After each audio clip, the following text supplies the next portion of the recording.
আসসালামু আলাইকুম। আজকে আমি এক্সপ্লেন করব হুমায়ুন আহমেদের কিছুক্ষণ উপন্যাস থেকে অনুপ্রাণিত বনলতা এক্সপ্রেস সিনেমাটি। সিনেমাটি কয়েক ঘন্টার ট্রেন জার্নি নিয়ে। সিনেমার শুরুতেই দেখা যায় জাফর আর তার বন্ধুকে স্টেশনে দাঁড়িয়ে থাকতে। দুজনের কথোপকথনে বোঝা যায় জাফর রাজশাহী যেতে চায় না, আর তার বন্ধু তাকে জোর করে নিয়ে যাচ্ছে। আসলে কলেজের সমস্ত বন্ধুবান্ধবের সাথে জাফর যে মেয়েটাকে পছন্দ করে, রুবি, সেও রাজশাহীতে ভার্সিটির অ্যাডমিশন দিতে যাচ্ছে। আর জাফরের বুয়েটে চান্স হয়ে গেছে, তাই শুধুমাত্র রুবির পিছন পেছন রাজশাহী পর্যন্ত যাওয়া তার একটু হ্যাংলামো মনে হচ্ছে। কিন্তু তার বন্ধু তাকে বোঝায় যে ভালোবেসে সব করতেই হয়। আর বলে রাখি, তারা কিন্তু টিকিট কাটেনি। পরের সিনে চিত্রা স্টেশনে দাঁড়িয়ে থাকা আশাবকে জিজ্ঞেস করে স্লিপার কোচটা কোন দিকে। আশাব দেখিয়ে দিলে চিত্রা তাড়াহুড়ো করে চলে যায়, কারণ তার একদমই সময় নেই, কোনোভাবেই ট্রেন মিস করা যাবে না। কিন্তু নিজের কেবিনে যেতেই চিত্রা একেবারে অবাক হয়ে যায়, কারণ তার কেবিনে এক মধ্যবয়স্ক ভদ্রলোক সিগারেটের ধোঁয়ায় পুরো কেবিনটা একেবারে অন্ধকার করে ফেলেছে। চিত্রা তাকে জানায় যে স্লিপার কোচে সিগারেট খাওয়া নিষেধ, আর তাকে সিগারেট খেতে মানা করেন। কিন্তু লোকটা তার কোনো কথাই শোনে না, তাই সে কেবিন থেকে বেরিয়ে যায় এবং বাইরে রেল কর্তৃপক্ষের একজনকে দাঁড়িয়ে থাকতে দেখে তার সমস্যার কথা জানায়। লোকটা চিত্রাকে আশ্বাস দিয়ে ভেতরে যায় এবং ভেতরে থাকা ভদ্রলোক তাকে কড়কড়া একটা 1000 টাকার নোট দিলে সে টিম চেঞ্জ করে নেয় এবং বাইরে এসে চিত্রাকে জানায় যে বয়স্ক লোক কদিন পরেই মারা যাবে, তার যদি শেষ ইচ্ছে এইসবই হয় তাহলে করুক না, আপনার কি যায় আসে। আপনি বরং অন্য কোনো প্যাসেঞ্জারের সাথে কথা বলুন, কেউ আপনার সাথে রুম এক্সচেঞ্জ করতে চায় কি না দেখুন। পরের সিনে স্টেশনে আরও এক পরিবার দেখানো হয়, আজিজ সাহেব এবং তার পরিবারকে। আজিজ সাহেব যখন নিজের পরিবার নিয়ে ট্রেনে উঠছিলেন, তখনই আশাব চলে আসে সেখানে এবং তার কাছ থেকে লাইটার চেয়ে বসে। আজিজের স্ত্রী প্রেগনেন্ট, তাই সে আশাবের উপরে রেগে যায় যে একটা প্রেগনেন্ট মহিলার সামনে লাইটার চেতে লজ্জা হচ্ছে না। যাই হোক, এরপরে সে তার পরিবার নিয়ে ট্রেনে উঠে পড়ে, আর তার কেবিনের সামনেই চিত্রা দাঁড়িয়েছিল। চিত্রা আজিজকে কেবিন এক্সচেঞ্জের ব্যাপারে বলতে গেলে সে তার মুখের উপরেই দরজা বন্ধ করে দেয়। পরের সিনে দেখা যায় ট্রেনের একটা বগি স্টুডেন্টরাই বুক করে ফেলেছে। জাফরদেরকে দেখে তারা একেবারে অবাক হয়ে যায়। তাদের একজন বলে ওঠে, জাফর এসেছে, এখন তো আর পড়াশোনাই হবে না। তখন রুবি চলে আসে এবং রুবি জিজ্ঞেস করে যে জাফর তো চান্স পেয়ে গেছে, আবার কেন পরীক্ষা দিতে এসেছে। পিছন থেকে জাফরের বন্ধু বলে, ও পরীক্ষা দিতে আসেনি, ও আমাকে সঙ্গ দিতে এসেছে। নেক্সট সিনে দেখা যায় কারোর কাছেই কোনো হেল্প না পেয়ে চিত্রাকে নিজের কেবিনেই ফেরত আসতে হয়। চিত্রাকে দেখে ভদ্রলোক বলে ওঠে যে কেন আমাকে তাড়ানোর কোনো উপায় পেলেন না। তখন চিত্রা বলে যে আপনি সিগারেট খাওয়া বন্ধ না করলে আমি কর্তৃপক্ষের কাছে কমপ্লেন করব। কিন্তু লোকটা তার কথা নজরআন্দাজ করে নিজের পরিচয় দিতে শুরু করে, জানায় তার নাম রশিদ উদ্দিন, এবং কথার ফাঁকে ফাঁকে চিত্রার সম্বন্ধেও অনেক কিছু বলে ফেলে। দেখে চিত্রা অবাক হয়ে যায় এবং এটাও বুঝে যায় যে লোকটা ভীষণ ট্যালেন্টেড এবং মানুষকে পরখ করার একটা অসম্ভব ক্ষমতা আছে তার মধ্যে। পরের সিনে মন্ত্রী সাহেবকে দেখানো হয়। ট্রেনের পেছনে তার জন্য এক্সট্রা একটা বগি লাগানো হয়েছে এবং খুব স্পেশাল ট্রিটমেন্ট দেওয়া হচ্ছে মন্ত্রী সাহেবকে এবং তার ফ্যামিলিকে। এরপরে আশাব এবং তার মাকে দেখানো হয়। আশাব সিগারেট খেয়েছে বলে তার মা তাকে ভীষণ বকাবকি করছে, আর আশাবকে দেখে বোঝা যায় মাকে খুব ভয় পায়। পরের সিনে আজিজ এবং তার ফ্যামিলিকে দেখানো হয়। ট্রেনে আজিজ, তার প্রেগনেন্ট স্ত্রী এবং তার মেয়ে নিতু যাচ্ছিল। আজিজ নিজের গ্রামের বাড়িতে পৈতৃক সম্পত্তি বিক্রি করতে যাচ্ছিল। সে তার স্ত্রীকে নিয়ে আসতে চায়নি, কারণ সে 9 মাসের অন্তঃসত্ত্বা। আজিজের স্ত্রী সুরমা একমতো জোর করেই তার সাথে এসেছে। এই নিয়েই দুজনের মধ্যে মতভেদ শুরু হয়ে যায়, আর মাঝখান থেকে তাদের মেয়ে মিতু খুব বোর হচ্ছিল বাবা মায়ের ঝগড়া দেখে। মিতু আসলে এসব দেখে অভ্যস্ত। তার বাবা মা ঝগড়ায় এতটাই ব্যস্ত ছিল যে মিতুর কথা তাদের মনেই নেই।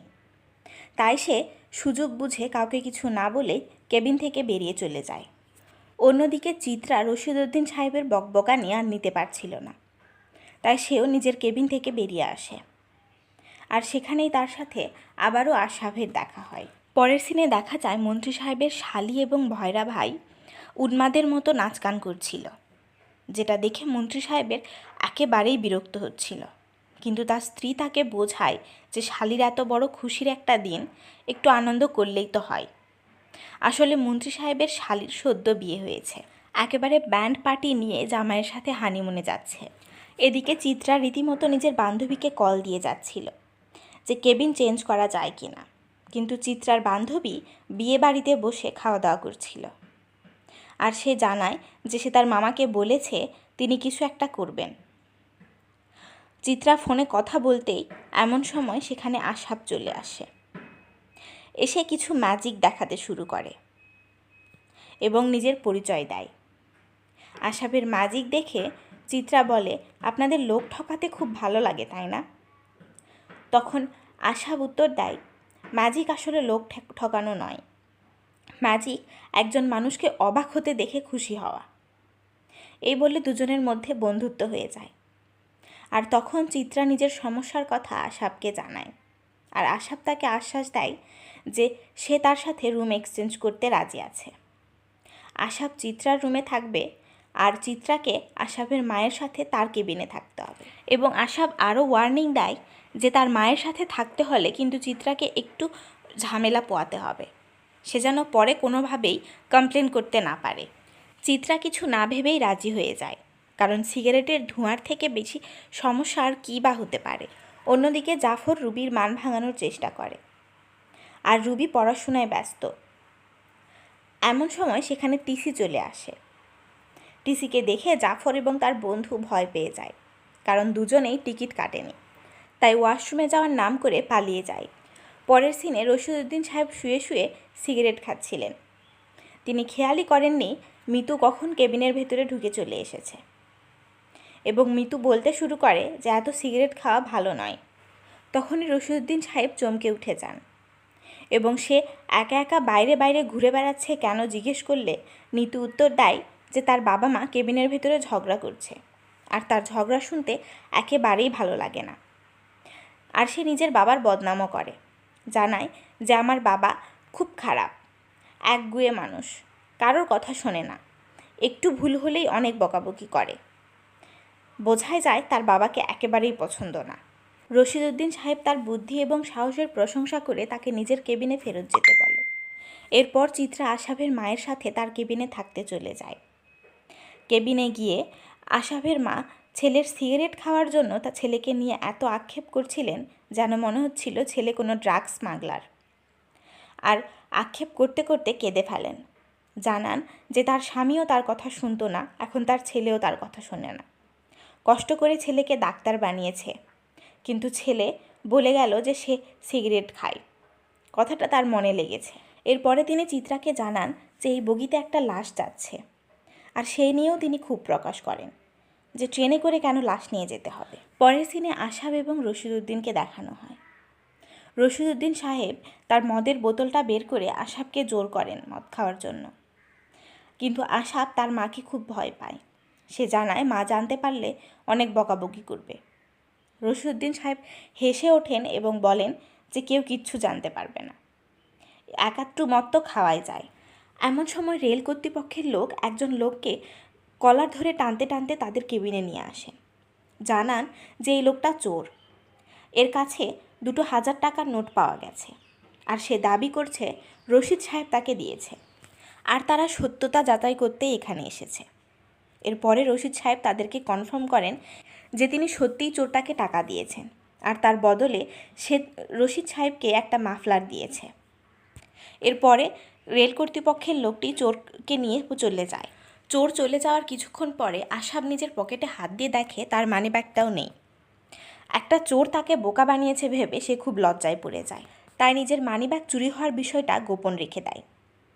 এর পরের সিনে টিসির থেকে পালিয়ে বেড়াতে বেড়াতে জাফর ট্রেনের ক্যান্টিনে চলে আসে, কিন্তু সেখানেও টিসি তাকে ধরে ফেলে। টিসির হাতে ধরা পড়তেই যাবে এমন সময় মিতু সেখানে চলে আসে। মিতু খুবই চালাক মেয়ে, তাই সে বুঝে যায় যে জাফরের কাছে টিকিট নেই, আর সঙ্গে সঙ্গে জাফরকে টিসির হাত থেকে বাঁচিয়ে নেয়। পরের সিনে আবারও আশাব এবং রশিদউদ্দিন সাহেবকে দেখানো হয়। দুজনে ম্যাজিক দেখাতে এবং মদ খাওয়াতে একেবারে মেতে উঠেছে। মদ খেতে খেতে যখন দুজনের মধ্যে গভীর বন্ধুত্ব হয়ে যায়, তখন রশিদউদ্দিন সাহেব আশাবকে তার আসল পরিচয় দেন। তিনি জানান তিনি আমেরিকার একটা নামকরা বিশ্ববিদ্যালয়ের প্রফেসর এবং তাকে নিয়ে ম্যাগাজিনেও অনেক লেখা হয়, নিউজ পেপারেও তার নাম আসে। মোটামুটি বড় মাপের একজন লোক তিনি। পরের সিনে মোটামুটি অনেকক্ষণ ঝগড়া করার পরে আজিজ এবং তার স্ত্রী খেয়াল করে যে তাদের মেয়ে মিতু কেবিনে নেই। তাই আজিজ মিতুকে খুঁজতে বেরোয়। অনেকক্ষণ খোঁজাখুঁজির পরে রশিদ সাহেবের কেবিনে তিনি মেয়েকে খুঁজে পান। সেখানে মদের আড্ডা চলছে দেখে খুব রেগে যান তিনি, আর চিৎকার করে সবাইকে বলেন যে আপনাদের লজ্জা করে না, একটা বাচ্চা মেয়ের সামনে আপনারা মদ খাচ্ছেন। রশিদ সাহেব তাকে বোঝায় যে আমরা মদ খাচ্ছি না, আমরা মিতুর সাথে শুধু গল্প করছি। কিন্তু তিনি কোনো কথাই শোনেন না, মেয়েকে বকাঝকা করে সেখান থেকে নিয়ে চলে যান। পরের সিনে দেখা যায় ভুল করে ওয়েটারের দ্বারা মন্ত্রীর শালির গায়ে জুস পড়ে যায়, আর তাতে সে ভীষণ রেগে যায়। ওয়েটারকে যা ইচ্ছে তাই বলে অপমান করে। তার বোন এবং দুলাভাই বারবার বোঝানোর চেষ্টা করলেও সে কোনো কথাই শোনে না, যেন মন্ত্রীর থেকে শালির পাওয়ারই বেশি। এরপরে মন্ত্রীর শালি ওয়েটারকে শাস্তি দেওয়ার জন্য তাকে কান ধরে উঠবোস করতে বলে। সেখানে উপস্থিত প্রত্যেকেই জানতো বিষয়টা ভুল, কিন্তু কারোরই মন্ত্রীর শালিকে কিছু বলার উপায় ছিল না। কিন্তু তারপরেই মন্ত্রীর স্ত্রী আফিয়া বিষয়টা সামলে নিয়ে ওয়েটারকে চলে যেতে বলেন এবং পরবর্তীতে নিজের হাজব্যান্ডের উপরে রাগ দেখান। কারণ মন্ত্রী সাহেব নিজের শালিকে এত ভালো না বাসলে, এত আশকারা না দিলে সে কোনোভাবেই এত বড় সাহস পেত না। দুলাভাইয়ের আশকারা পেয়ে পেয়ে মেয়েটা এরকম বিগড়ে গেছে এবং মন্ত্রী সাহেবও আক্ষেপ জানান যে তাদের কোনো বাচ্চা কাচ্চা নেই বলে শালিকে একটু বেশি ছাড় দিয়ে ফেলেছিলেন। পরের সিনে আশাবের মা চিত্রার ব্যাগ থেকে একটা লাল শাড়ি বের করেন এবং তাকে নীলা বলে সম্বোধন করেন, আর বৌমা বৌমা বলে ডাকতে থাকেন। বলেন, বৌমা তোমার সোনার গয়নাগুলো কোথায়? তুমি বাইরে একা একা কেন ঘুরছো?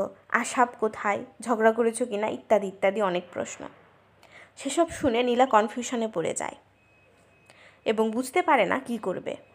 চিত্রা কোনো রকমে তাকে ঘুম পাড়িয়ে কেবিনের বাইরে চলে আসে এবং আশাবকে তার মায়ের কাণ্ড কারখানা সম্বন্ধে জানালে সে জানায় যে তার মা মানসিকভাবে অসুস্থ, কখন কি বলে ফেলে ঠিক নেই।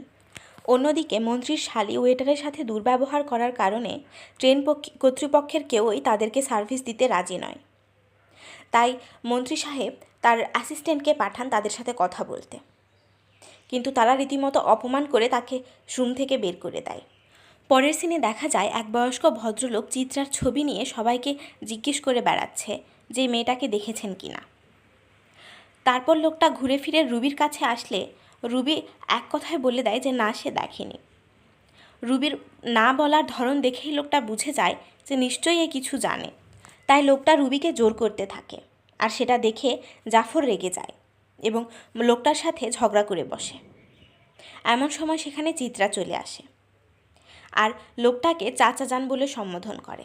তখন চিত্রার চাচা চিত্রাকে অনেক বকাবকি করে যে কাউকে কিছু না বলে পালিয়ে আসার কারণটা কি। তখন আমরা ফ্ল্যাশব্যাক দেখতে পাই। দেখা যায় চিত্রার বান্ধবী যে বিয়ে বাড়িতে বসে তার সাথে কথা বলছিল, ওইটা আসলে চিত্রারই বিয়ে ছিল। ছোটোবেলা থেকেই চিত্রার বাবা মা নেই বলে তাকে এর বাড়ি ওর বাড়ি ঘুরে ঘুরে বড় হতে হয়েছে। শেষ পর্যন্ত চাচার বাড়িতে তার ঠাঁই হয়। সেখানেও চাচির দুর্ব্যবহার ছাড়া আর কিছুই মেলেনি। তার একমাত্র ভরসা ছিল তার বয়ফ্রেন্ড, কিন্তু শেষ মুহূর্তে সেও চলে যায়। আর তার চাচি তাকে ঘাড় থেকে নামানোর জন্য একটা অচেনা বয়স্ক লোকের সাথে তার বিয়ে দেওয়ার চেষ্টা করে, কিন্তু চিত্রা প্রথম থেকে বিয়ে করতে চাইছিল না। অবশ্য তার কাছে বিয়ে না করা ছাড়া আর কোনো উপায়ও ছিল না, কারণ বাবা মা নেই, চাচা চাচি যা বলবে তাই করতে হবে। কিন্তু চিত্রার একমাত্র ভরসা ছিল তার বান্ধবী। বিয়ের দিনে তার বান্ধবী তাকে পার্লারে নিয়ে যাওয়ার নাম করে বাড়ি থেকে পালিয়ে যেতে সাহায্য করে এবং ট্রেনের টিকিট সেই কেটে দেয়। আর এখানেই ফ্ল্যাশব্যাক শেষ হয়। চিত্রার চাচা চিত্রাকে রীতিমতো বকাবকি শুরু করে দেয়, আর তখনই সেখানে আশাব এবং তার মা চলে আসে। আশাবের মা চিত্রাকে বৌমা বলে ডাকে। তখন চিত্রার চাচা মনে করে সে হয়তো আশাবের সাথেই পালিয়ে যাচ্ছে। তখন আশাবের মা চিত্রার চাচাকে জানায় যে চিত্রা তার ছেলের বউ, আশাবের সাথে চিত্রার বিয়ে হয়ে গেছে। চিত্রার চাচা তো অবাক হয়ে যায়। বাড়ি থেকে পালিয়ে এসে চিত্রার সোজা বিয়ে করে ফেলল, কিন্তু সে তো জানে না যে আশাবের মা মানসিকভাবে অসুস্থ। এবারে চিত্রার চাচাকে অবাক করে দিয়ে সেখানে রশিদউদ্দিন সাহেবও যোগ দেন এবং তিনি জানান যে তিনি চিত্রার কলেজের প্রফেসর, তিনিই দাঁড়িয়ে থেকে তাদের বিয়ে দিয়েছেন। আর এই সব কিছু চিত্রা চুপচাপ শুনে যায়, কারণ চাচার কাছ থেকে মুক্তি পাওয়ার এটাই তার কাছে একটা বিশাল বড় সুযোগ। পরবর্তী সিনে দেখা যায় আজিজের স্ত্রী সুরমার ওয়াটারফল হচ্ছে, এক্ষুনি তাকে ডেলিভারি করাতে হবে। তাই আজিজ টেনশনে পড়ে যায় যে এই অবস্থায় চলন্ত ট্রেনে সে ডাক্তার কোথায় পাবে। তাই সে রেল কর্তৃপক্ষের কাছে তার স্ত্রীর অবস্থার কথা জানালে তারা তাড়াতাড়ি করে ট্রেনের মধ্যে একজন ডাক্তার খুঁজতে শুরু করে। আর সেখানেই তারা জানতে পারে যে আশাবও একজন ডাক্তার। আজিজের স্ত্রীর অবস্থার কথা জানতে পেরে আশাব এবং চিত্রা তার কেবিনে যায়, কিন্তু আশাবকে দেখে আজিজ রেগে যায় আর বলে, আমি একজন মহিলা ডাক্তার হলে তবেই আমার স্ত্রীকে দেখাবো, আর এই নেশাখোরকে তো একেবারেই দেখাবো না। চিত্রা অনেকবার বোঝানোর চেষ্টা করে যে তিনি একজন ভালো মানুষ এবং একজন ভালো ডাক্তার, কিন্তু আজিজ তার কোনো কথাই শোনে না। সে কোনোভাবেই একজন পুরুষ মানুষকে তার স্ত্রীকে দেখাতে চান না। অন্যদিকে মন্ত্রী সাহেব এবং তার পরিবার রেল কর্তৃপক্ষের অত্যাচারে একেবারে অতিষ্ঠ হয়ে পড়েছিলেন। আর এরই মধ্যে তারা খবর পান যে তার মন্ত্রিত্বও চলে গেছে। তিনি একজন শিক্ষামন্ত্রী ছিলেন। কলেজে থাকাকালীন তিনি সরকার ব্যবস্থা নিয়ে একটি কবিতা লিখেন, আর সেটাই এতদিন পরে ভাইরাল হয়ে যাওয়াতে তার মন্ত্রিত্ব চলে যায়। এদিকে রেল কর্তৃপক্ষ তাদের উপরে অনবরত অত্যাচার করতেই থাকে, কখনো লাইট অফ করে দেয় তো কখনো খাবার দেয় না, ইত্যাদি ইত্যাদি। কিন্তু মন্ত্রীর শালী এখনও পর্যন্ত জানেই না যে তার দুলাভাইয়ের মন্ত্রিত্ব চলে গেছে, তাই তার অহংকার এতটুকুও কমে না। আর তাদের সাথে যে লোকজন ছিল প্রত্যেকে টেনশনে পড়ে যায় যে এখন তারা কি করবে, এভাবে তো ট্রেনের মধ্যে থাকা যাবে না। অন্যদিকে মায়ের অবস্থা ধীরে ধীরে খারাপ হতে যাচ্ছে দেখে মিতু সোজা রশিদউদ্দিনের কেবিনে চলে যায় এবং তাকে সব ঘটনা জানায় আর বলে তার বাবা কিছুতেই ডাক্তার তার মাকে দেখাতে দেবে না। তখন রশিদউদ্দিন মিতুর সাথে তার বাবার কাছে দেখা করতে যায়। সেও প্রচুর চেষ্টা করে তাকে বোঝানোর, কিন্তু আজিজ একেবারেই একগুঁয়ে একজন লোক। সে কিছুতেই কারোর কথাই শুনতে চায় না। আজিজ কারোর কোনো কথা না শুনলে সবাই মিলে বাধ্য হয়ে আজিজকে হাত পা বেঁধে রশিদউদ্দিনের কেবিনে নিয়ে যায়, কারণ তাদের ধারণা যে ওই সময় সবার আগে ডেলিভারি হওয়াটা বেশি জরুরি। আজিজ চিৎকার করতে থাকে এবং বলতে থাকে যে ওই নেশাখোরকে আমি কোনোভাবেই আমার স্ত্রীর গায়ে হাত দিতে দেব না। সব প্রবলেম সলভ হবার পরে চিত্রা যখন আশাবকে ডেলিভারির জন্য ডাকতে আসে, দেখে আশাব ভয় পেয়ে আছে, টেনশন করছে। জিজ্ঞেস করলে আশাব জানায় যে ছোটোবেলা থেকেই তার ভাগ্যটা খুব খারাপ। ছোটোবেলাতেই বাবা মারা যায় এবং তার মা মানসিকভাবে অসুস্থ হয়ে পড়ে, তাই মায়ের ভালোবাসাটাও সে পায়নি। কোনো আনন্দই তার কাছে বেশিক্ষণ টিকে না। সে একটু আনন্দ পেলেই ভয়ে থাকে সব সময় যে এই বুঝি কোনো খারাপ নিউজ চলে আসবে। এভাবেই বড় হতে থাকে সে।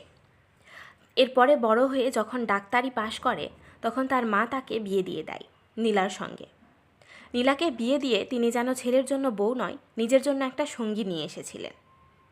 নীলাও বেশিরভাগ সময়টাই শাশুড়ির সাথেই কাটাতো, তাই তখনও আশাব একাই ছিল। এরপরে হঠাৎ একদিন নীলার অ্যাক্সিডেন্ট করে এবং মারা যায়। নীলার মৃত্যুতে আশাবের মা আরও বেশি পাগল হয়ে যায়। সে সব সময় ভুল বকতে শুরু করে। নীলা তাকে কোনো রকমের সান্ত্বনা দিয়ে ডেলিভারির জন্য নিয়ে আসে। এরপরে আশাব জাফরকে একটা লিস্ট দিয়ে বলে এই সব কিছু নিয়ে আসতে হবে।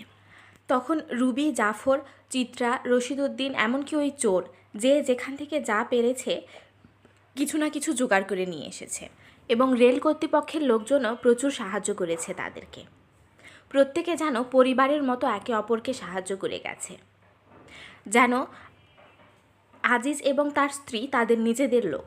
আজিজের স্ত্রীর কোনো ক্ষতি হলে তাদেরও ক্ষতি হবে। অন্যদিকে সবাই যখন জানতে পারে মন্ত্রী সাহেবের মন্ত্রিত্ব আর নেই আর রেল কর্তৃপক্ষ তাদের উপরে খুব ক্ষেপে আছে, তখন তারা সবাই ঠিক করে যে তারা চেন টানবে এবং এখানেই ট্রেন থেকে নেমে যাবে। যেতে যেতে মন্ত্রী সাহেবের স্ত্রী আফিয়া অবশ্য তাকে অনেক রিকোয়েস্ট করে তাদের সাথে যাওয়ার জন্য, কিন্তু মন্ত্রী সাহেব একজন শিক্ষামন্ত্রী হয়ে কোনোভাবেই কাপুরুষের মতো পালিয়ে যেতে চান না। তাই সবাই চলে গেলেও তিনি একাই ট্রেনে থেকে যান। আর তাদের এইসব চেন টানাটানি করাতে ট্রেনের এক বড়সড় যান্ত্রিক ত্রুটি হয় এবং ট্রেন চলা বন্ধ করে দেয়। আর এত রাতে মাঝ জঙ্গলে ট্রেন ঠিক করারও কোনো উপায় নেই। সকাল পর্যন্ত অপেক্ষা করতেই হবে। এদিকে আশহাব জীবনে প্রথমবার ডেলিভারি করাচ্ছিল বলে একটু ভয়ে ভয়ে ছিল। আর আজিজের স্ত্রী সুরমা মৃত্যু যন্ত্রণা ভোগ করে একটা ফুটফুটে সন্তানের জন্ম দেন। সন্তানের মুখ দেখে আজিজের সব রাগ যেন গলে পানি হয়ে যায়। পরের সিনে চিত্রা আর নিজের চাচাকে ঠকাতে চাইছিল না, তাই সে সমস্ত সত্যি কথা তাকে বলে দেয় যে আশাবের সাথে তার বিয়ে হয়নি, সবটাই নাটক ছিল। চিত্রা আসলে একটা ভালো সরকারি চাকরি পেয়েছে, সেখানেই জয়েন করতে হবে। আর চাকরিতে জয়েন করার আগে সে চায় তার সেই পুরনো বয়ফ্রেন্ডকে তার স্ত্রীর সামনেই কিছু অপমান করে যাবে, তাই রাজশাহী যাচ্ছে। অন্যদিকে আশহাব আজিজকে বলে যে ডেলিভারির আরও কিছু কাজ বাকি আছে, তাই বাচ্চা নিয়ে বাইরে যেন যায়। আজিজ বাইরে চলে এলে কিছুক্ষণ পরে আশহাবও বাইরে আসে এবং চিত্রাকে জানায় যে সে এখনও প্লাসেন্টা বের করতে পারেনি, আর প্লাসেন্টা বের করতে না পারলে ব্লিডিং থামবে না, আর যে কোনো মুহূর্তে রুগী সেন্সলেস হয়ে যেতে পারে। তাই এই মুহূর্তে এখানে অ্যাম্বুলেন্স ডাকা খুবই জরুরি। চিত্রা জানায় এই ঘন জঙ্গলে অ্যাম্বুলেন্স কোথা থেকে আসবে। যাই হোক, এই মুহূর্তে একটা শোকের পরিবেশ তৈরি হয়ে যায়। আজিজ সবটা জানতে পেরে খুব রেগে যায় এবং সে আশহাবের উপরে ক্ষোভ প্রকাশ করে, সাথে রশিদউদ্দিন সাহেবের উপরেও, কারণ সেই জোর করে আশহাবকে দিয়ে তার স্ত্রীর ডেলিভারি করিয়েছে। এদিকে প্রত্যেকের মধ্যে এত মনুষ্যত্ব, একে অপরকে সাহায্য করা, একে অপরের জন্য ভাবা, এই সব কিছু দেখে একজন চোরের মনও গলে যায়। তাই সেই চোর আশহাবের থেকে চুরি করা মানিব্যাগটা চিত্রাকে দিয়ে দেয়, কারণ প্রত্যেকের মতো সেও মনে করে চিত্রা আশহাবের স্ত্রী, এবং চিত্রাকে দিয়ে চিত্রার কাছ থেকে ক্ষমা চায়। চিত্রা মানিব্যাগ খুলে ঘাটাঘাটি করে জানতে পারে যে আশহাবকে ছোটোখাটো একজন ডাক্তার ভাবা হয়েছিল ঠিকই, কিন্তু সে একজন অনেক ভালো ডাক্তার এবং সে বিদেশে চলে যেতে চায়। তাই চিত্রা তাকে মানিব্যাগ ফেরত দেওয়ার সময় বলে যে নিজের মাকে সব সত্যি কথা বলে দিলে সে আরও বেশি খুশি হবে। যাই হোক, এরপরে সবাই চলে গেলে আজিজ রশিদউদ্দিন সাহেবকে বলে যে তার ক্যান্সার হয়েছে অনেক দিন থেকেই, কিন্তু তার স্ত্রী সন্তানরা কিচ্ছু জানে না। তাই সে নিজের স্ত্রীকে নিয়ে আরও বেশি চিন্তিত, কারণ তার স্ত্রীরও যদি কিছু হয়ে যায় তাহলে বাচ্চা কাচ্চারা এতিম হয়ে যাবে। তাই সে রশিদউদ্দিন সাহেবের কাছে হাত জোর করে রিকোয়েস্ট করে এবং কান্নাকাটি করে যে তার স্ত্রীকে কোনোভাবে ভালো করে দেওয়া হোক, কারণ তার স্ত্রী ছাড়া ভবিষ্যতে তার ছেলে মেয়েদের কাছে কেউ থাকবে না। রশিদউদ্দিন সাহেব আজিজের কথাগুলো শুনে হতবাক হয়ে তার দিকে তাকিয়ে থাকে, কারণ এতক্ষণ যেই লোকটাকে বদমেজাজি অহংকারী বলে মনে হচ্ছিল, সে আসলে বদমেজাজি একেবারেই নয়। সে ভয় পায় নিজের পরিবারকে হারানোর, তাই সে সবার সাথে ঝগড়া করে বেড়াচ্ছিল। তখন রশিদউদ্দিন সাহেবের মনে পড়ে যে ট্রেনে শিক্ষামন্ত্রীও উঠেছে, তাই তিনি শিক্ষামন্ত্রীর বগিতে যান এবং তার কাছে রিকোয়েস্ট করেন যে কোনোভাবেই এই জঙ্গলে যদি একটা হেলিকপ্টার আনা যেত। শিক্ষামন্ত্রীর কথা নিশ্চয়ই কেউ ফেলতে পারবে না, কিন্তু মন্ত্রী সাহেব তাকে না করে দেন। তখন রশিদউদ্দিন সাহেব আরও ভালোভাবে আজিজ এবং তার পরিবারের অসহায়ত্বের কথা মন্ত্রী সাহেবকে বোঝানোর চেষ্টা করেন এবং জানান যে আজিজের স্ত্রী গুরুতরভাবে অসুস্থ, তার ব্লিডিং যদি বন্ধ না হয় সে মারাও যেতে পারে। কিন্তু কোনোভাবেই মন্ত্রী সাহেব মানতে নারাজ, এবং তিনিও রশিদউদ্দিন সাহেবকে ভালোভাবে বুঝিয়ে দেন যে তার কাছেও কিছু করার নেই, তার পাওয়ারও শেষ হয়ে গেছে। তখন রশিদউদ্দিন সাহেব বুঝে যান যে মন্ত্রী সাহেবের মন্ত্রিত্ব আর নেই, তাই তিনি মন্ত্রী সাহেবকে গালি দিতে দিতে চলে যান। পরের সিনে আশহাব নিজের মায়ের কাছে যায় এবং মাকে জানায় যে মা, আমরা কোথাও ঘুরতে যাচ্ছি না, আমি তোমাকে নানুর বাড়ি রেখে বিদেশে চলে যাবার প্ল্যান করেছিলাম। এবারে আশহাবের মা আর পাগলামো করেন না, তিনি শান্ত কণ্ঠে ছেলেকে বলেন যে তুই যা ভালো বুঝিস তাই কর। আমি নিজে কখনো তোকে মায়ের মমতা দিতে পারিনি, কিন্তু আমি কখনোই চাই না যে তুই সবসময় সারা জীবন আমার বোঝা বয়ে নিয়ে বেড়া। মায়ের মুখে এই সব কথা শুনে আশহাব হাউমাউ করে কেঁদে ওঠে। অন্যদিকে মন্ত্রী সাহেবের স্ত্রী মন্ত্রী সাহেবকে ফোন দিয়ে জানান যে তার মন্ত্রিত্ব এখনও চলে যায়নি। মন্ত্রী সাহেবের স্ত্রীর আসলে উপর মহলে অনেক চেনা জানা রয়েছে, সেও একসময় একজন নেত্রী ছিলেন, তাই তিনি নিজের পাওয়ার খাটিয়ে তার স্বামীর মন্ত্রিত্ব চলে যাওয়াটাকে আটকে দিয়েছেন। যাই হোক, অন্যদিকে আজিজের স্ত্রী সুরমার জন্য ট্রেনে সবাই চিন্তা করছিলেন।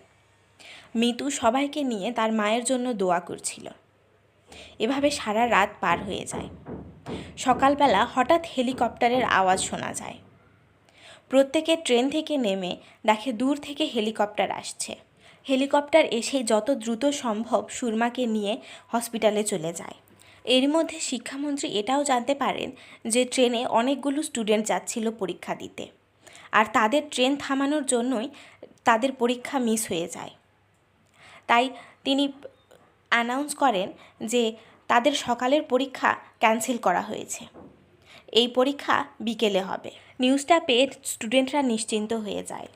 এরপর জাফর সাহস করে রুবিকে নিজের মনের কথা সরাসরি বলে ফেলে, আর রুবি এক কথাতেই রাজি হয়ে যায় দেখে জাফর খুবই খুশি হয়ে যায় আর ভাবতে থাকে এটা এত সহজ ছিল, আর সে কত দিন ধরে ঘুরছিল রুবির পিছনে, কিন্তু সাহস করে এই সামান্য কথাটুকু বলতে পারছিল না। পরের সিনে রশিদউদ্দিন সাহেব শিক্ষামন্ত্রীর কাছে গিয়ে জিজ্ঞেস করেন যে হঠাৎ করে মত বদলে ফেললেন কেন। তখন শিক্ষামন্ত্রী জানান যে চোখ বন্ধ করে ভাবলাম যে এই মুহূর্তে আমার স্ত্রী কী করত, আর ব্যাস সেটাই করলাম যেটা আমার স্ত্রী করত। কিছুক্ষণ থেমে থাকার পরে শিক্ষামন্ত্রী রশিদউদ্দিন সাহেবকে জিজ্ঞেস করেন, আচ্ছা বলুন তো কার লাশ নিয়ে যাচ্ছেন। তখন রশিদউদ্দিন সাহেব অবাক হয়ে যায়। মন্ত্রী সাহেব জানান যে আমি এই ট্রেনে এমনি এমনি উঠিনি, আমি যখন এই ট্রেনের টিকিট কেটেছি তখন আমি খোঁজ খবর নিয়েই রেখেছি যে ট্রেনে কে কে যাচ্ছে, কি কি নিয়ে যাচ্ছে, কিভাবে যাচ্ছে এবং কে কোথায় যাচ্ছে। সত্যি করে বলুন তো আপনার সাথে যে লাশটা আছে ওটা কার। তখন রশিদউদ্দিন সাহেবের মুখটা ফ্যাকাশে হয়ে যায়। তিনি তখন তার জীবনের গল্প শোনান। আমেরিকাতে শিক্ষকতা করাকালীন তিনি এক মহিলার প্রেমে পড়েন এবং তার সাথেই বিয়ে হয়ে যায়, কিন্তু বিয়ের পরে তার স্ত্রী কোনো বাচ্চা কাচ্চা চাননি। তাই তাদের ছেলে সন্তান হবার পরে তার স্ত্রী তাকে ছেড়ে চলে যায়। ছেলেকে সে একাই মানুষ করেছে। ছেলে ছোটবেলা থেকেই শুধু বাংলাদেশের গল্প শুনেছে, কিন্তু কখনো দেশে আসতে পারেনি। তাই ছোটবেলা থেকেই তার বাংলাদেশে আসার খুব ইচ্ছে ছিল, কিন্তু হঠাৎ করেই 28 বছর বয়সে তার হার্ট অ্যাটাক হয়ে মৃত্যু হয়ে যায়। তাই ছেলের মৃত্যুর পরে বাবা চাইছিলেন যে তার লাশটাকে নিজের দেশেই কবর দেবেন। এজন্যই ছেলের লাশ নিয়ে তিনি বাংলাদেশে এসেছেন। তখন মন্ত্রী সাহেবও কখনো বাবা হতে না পারার দুঃখটা প্রকাশ করেন। যাই হোক, এরপরে রশিদ সাহেব আজিজের কাছে যায় এবং তাকে জিজ্ঞেস করে সে তার বউয়ের সাথে হসপিটালে কেন গেল না। আজিজ উত্তর দেয় সে আর মায়া বাড়াতে চায় না, সে চায় তার মৃত্যুর আগে যতটা সম্ভব তার স্ত্রী সন্তানরা তার কথা ভুলে যাক। তখন রশিদউদ্দিন সাহেব তার ছেলের কথা তোলেন এবং বলেন যে আপনি আমার ছেলের জানাজায় সামিল হবেন। যেহেতু একটু আগে আপনি একটা ছেলে সন্তানের বাবা হলেন আর আপনি আপনার ছেলের কানে আজান দিলেন, তাই আমার ছেলের শেষ নামাজটাও আপনি সামিল হবেন। এই বলে হাউমাউ করে কেঁদে ওঠে, যেন এতক্ষণ ধরে সমস্ত কান্না জমিয়ে রেখেছিল, আর সেই সবটাই ফুলে ফেপে বের হয়ে আসছে। পরের সিনে আশাব এবং চিত্রাকেও এক হতে দেখা যায়। অন্যদিকে মন্ত্রী সাহেবও ট্রেন থেকে নেমে সোজা নিজের স্ত্রীর কাছে যান, তার সাথে কোয়ালিটি টাইম স্পেন্ড করতে, যেটা তার স্ত্রী অনেক দিন থেকে চাইছিল, কিন্তু মন্ত্রী সাহেব নিজের কাজের জন্য তাকে দিতে পারেনি। যাই হোক, তারপরে আজিজ এবং রশিদউদ্দিন সাহেব মিলে তার ছেলের জানাজা করেন এবং ছেলেকে কবর দিয়ে তিনি কান্নায় ভেঙে পড়েন। তখনই সেখানে বৃষ্টি শুরু হয়ে যায়। রশিদউদ্দিন সাহেব আজিজকে বলেন যে বৃষ্টিতে ভিজলে আপনার ঠান্ডা লাগবে। আজিজ তখন উত্তর দেয়, লাগুক ঠান্ডা, আমি আর ভয় পাই না, এবং মন খুলে ভিজতে থাকে। আর এখানেই বনলতা এক্সপ্রেস সিনেমাটি শেষ হয়ে যায়। সিনেমাটি হুমায়ুন আহমেদের কিছুক্ষণ উপন্যাস থেকে অনুপ্রাণিত। ভিডিওটি শেষ পর্যন্ত দেখার জন্য ধন্যবাদ। ভালো লাগলে লাইক, শেয়ার করবেন এবং কমেন্ট করে জানাবেন। আর চ্যানেলটিকে সাবস্ক্রাইব করে রাখবেন যাতে করে আমার পরবর্তী ভিডিওগুলো আপনারা খুব সহজেই পেয়ে যান। আল্লাহ হাফেজ।